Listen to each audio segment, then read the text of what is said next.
નમસ્કાર. શ્રી સાંગોદરા પ્રાથમિક શાળા આપનું હાર્દિક સ્વાગત કરે છે.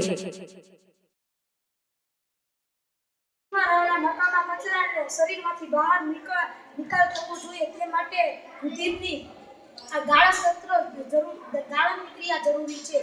તેના માટે મનુષ્યનું ઉત્સર્જન બનાવેલું છે, એટલે કે કિડનીનું વર્કિંગ મોડેલ બનાવેલું છે. જ્યારે રુધિર બે મૂત્રપિંડમાં પહોંચે છે ત્યારે બે ઉપયોગી અને નુકસાનકારક બે ઘટકોમાં હોય છે.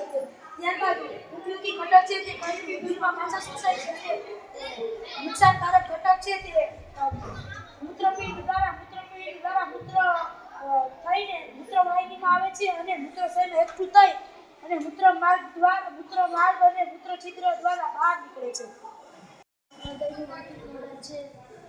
હૃદય ચાર કોણ ધરાવે છે. ઉપરના બે કોણ કર્ણકો અને નીચેના બે કોણ ક્ષેપકો તરીકે ઓળખવામાં આવે છે. હૃદય ચાવી પડતાને કારણે ઓક્સિજન કાર્બન ડાયોક્સાઇડ યુક્ત રુધિર ભેગું થતું નથી.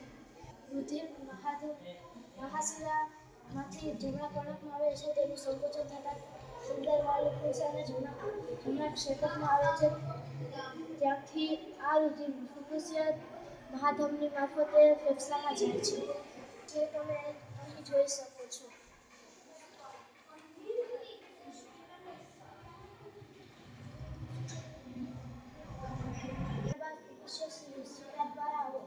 ઓક્સિજનયુક્ત રુધિર ડાબા કર્ણકમાં આવે છે. તેનું સંકોચન થતાં ત્રિદલ વાલ્વ ખુલશે અને ડાબા ક્ષેપકમાં આવે છે. ત્યાંથી આ રુધિર મહાધમની મારફતે બહાર શરીરના વિવિધ ભાગોમાં જાય છે. જોઈ શકો છો.